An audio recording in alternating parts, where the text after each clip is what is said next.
உள்ள தளபதி இன்னைக்கு பார்த்தோம்னா ஷார்ப்பாக 9:28 வந்துடுறாருப்பா. அந்த 30 கூட நெருங்க விட மாட்டேங்குது. எல்லாத்துலேயுமே அவர் கரெக்டாக இருக்காரு. வந்து நுழைஞ்சோடனே எல்லாத்துக்கும் போய் வழக்கம் வைக்கிறாங்க.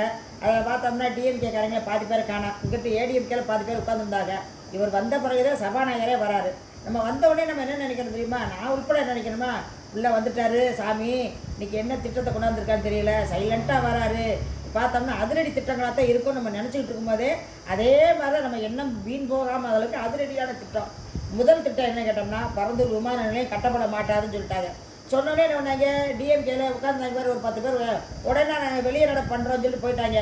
சபாநாயகர் என்ன சொன்னால், போகிறீங்க சத்தமெல்லாம் போங்க அப்படின்னு சொல்லி அவரும் கையை காமிச்சு விட்டாரு. வெளியே போயிட்டாங்க. அதுக்கு பிறகு என்ன கேட்டோம்னா, நம்ம தளபதி என்ன சொல்லுச்சுன்னா, அக்டோபர் காந்திஜி இப்போ காந்தி ஜெயந்தி அன்னைக்கு பார்த்தோம்னா ஃப்ரீ பஸ் விடுறோம் அப்படின்னு சொல்லிட்டாரு. ரொம்ப ரொம்ப சந்தோஷமான விஷயம் இல்லைப்பா. எத்தனை பேர் இதுக்காண்டி நம்ம எதிர்பார்த்துக்கிட்டு இருந்தோம். அவர் சொன்னதில் அதாவது தேர்தல் வாக்குறுதிகள் சொன்னதில் ஒன்றுனா செஞ்சுட்டு இருக்கிறாரு. மூணாவது என்ன கேட்டோம்னா, பெண்களுக்கான பெரிய திட்டம் என்ன கேட்டோம்னா, சிலிண்டர் கொடுக்குறாரு. அப்போ என்ன கேட்டோம்னா, வர ஜனவரியிலேருந்து மூணு சிலிண்டர் கொடுக்குறப்பா, வருஷத்துக்கு 3 சிலிண்டர் கொடுக்குறோம் அப்படின்ட்டு இருக்காரு. இன்றைக்கி சிலிண்டரோட விலை 1000 ரூபா. அப்போ நம்மளுக்கு 3000 ரூபா நம்மளுக்கு மிச்சம் பண்ணி கொடுக்குறாரு. பத்தா குறைக்க மாட்டோம்னா மகளிருக்குன்னு சொல்லிட்டு 1000 ரூபா ஏற்றி விடுறாரு. திருப்பி தரோம்னா 2500 ஏற்றி விடுறேங்கிறாரு. இப்படி திட்டங்களாக நிறைய கொண்டு வந்துருக்காரு. அதுக்கும் மேற்கொண்டு பார்த்தோம்னா, பிறந்த குழந்தைக்கு தாய்மாமன் மோதிரம், ஏன்னா கல்யாணம் பண்ண போகிற பிள்ளைக்கு அண்ணனின் சீர்வரிசைக்கு மாதிரி தாலி பட்டுப்புடவை நிறைய திட்டங்கள் சொல்லுவார். இப்போ ஒன்றுனா அம்மளுக்கு வந்துக்கிட்டே இருக்குப்பா. பார்க்க ரொம்ப சந்தோஷம். ஏற்கனவே இந்த கட்சிக்காரங்க மாதிரி திட்டங்களை சொல்லுவாங்க, நாங்கள் அப்படி இருப்போம் இப்படி இருப்போம்னு சொல்லி ஓட்டு கேட்கும்போது காலுக்கு விழுவாங்க. உடனே பார்த்து கும்பிடுவாங்க. அப்படியே கும்பிட்டு அவங்க நம்ம வீட்டில் வச்சுருந்த சோறு போது திண்டு போவாங்க. அப்புறம் எட்டி கூட மாட்டாங்க. என்ன ஆனால் நம்ம உள்ள அப்படி இல்லை, திட்டங்களை கரெக்டாக அறிவிச்சுட்டே வந்துட்டுருக்கு.